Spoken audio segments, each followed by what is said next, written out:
Et le ministre de la Santé, Jacques Rénal, a également annoncé l'arrivée du vaccin Novavax sans ARN messager à l'Élysée, qui avait d'ailleurs précisé en janvier dernier que les territoires ultramarins le recevront en priorité. 600 000 doses leur sont réservées.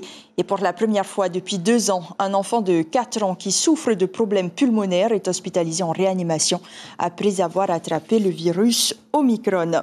Et alors que l'épidémie atteint des seuils vertigineux et que la hausse des hospitalisations se confirme, des élus de la majorité veulent abroger la loi sur l'obligation vaccinale. Lana Tetuanui et d'autres représentants des Raromat Ei feraient partie des frondeurs. La sénatrice a déposé un amendement en ce sens à la veille de la modification de la loi à l'Assemblée de la Polynésie. Est-ce une prise de conscience ou un règlement de compte? Le président Edouard Fritsch tente de laver le linge en famille. Le conseil politique du Tapurahuir Atira s'est réuni cet après-midi à la présidence. Stéphane Ratino, qu'est-ce que vous pouvez nous en dire? Ayata, si on voulait prendre une image, ce serait celle du capitaine Haddock, vous savez, le sparadrap, dans un album de Tintin, parce que cette question de l'obligation vaccinale, c'est un petit peu un thème qui revient de manière incessante dans l'agenda du Tapura. On se rappelle le premier épisode qui concernait des membres éminents du parti qui avaient décidé, par conscience personnelle, de ne pas se vacciner. Et aujourd'hui, vous le dites, c'est la question de l'amende pour les personnes qui ont relations publiques et qui ont obligation de se vacciner qui fait débat, parce que pour l'instant, tout allait de manière un petit peu harmonieuse. Il n'y avait pas de débat lorsque la sénatrice, Madame Tetuanui, a décidé de poser un amendement.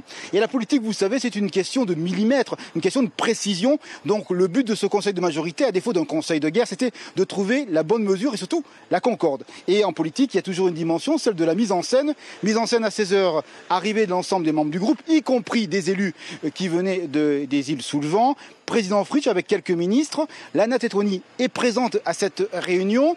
Et deuxième acte, 17h10, donc 1 heure plus tard, sortie de Madame Tetuanui, comme le sentiment que sa proposition n'a pas eu approbation de la part du groupe majoritaire. Donc la question, elle est simple. Demain, que va-t-il se passer? Parce qu'il semble bien que le groupe du Tapura va proposer une amende à 80 000 francs au lieu de 175 000 francs, ce qui était l'esquisse du premier texte. Est-ce que Madame la sénatrice va aller jusqu'au bout de sa démarche, proposer un amendement à l'Assemblée de Polynésie?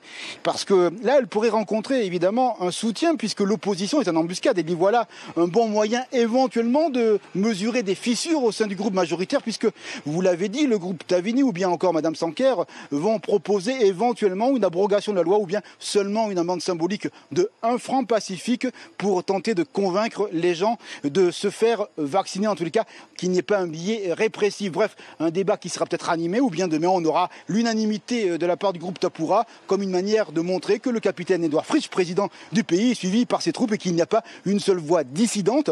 On rappelle également que l'intervention de Madame Tetuanui intervient dans un contexte qui avait été marqué la semaine dernière par une polémique sur les réseaux sociaux avec le sénateur Teva Rotrich, numéro 2 du parti. On va voir si donc Madame Tetuanui rentre dans le rang ou bien si elle décide évidemment de suivre un mouvement de contestation, entre guillemets, en tout cas d'interrogation de la politique publique menée par le gouvernement Fritsch.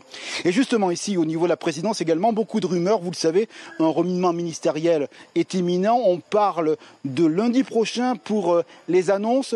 2 noms circulent avec une certaine insistance ici du côté de la présidence, 2 noms qui ne sont pas confirmé, donc on est sur le thème de la rumeur.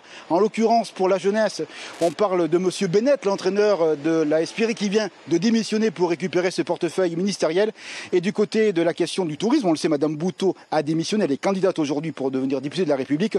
On parle de Virginie Brouillan qui déjà occupe la présidence de la commission économique du côté de l'Assemblée de Polynésie française. Reste également un autre nom parce que, on le disait tout à l'heure, vous le disiez Ayata, il y a le questionnement sur les îles sous le vent.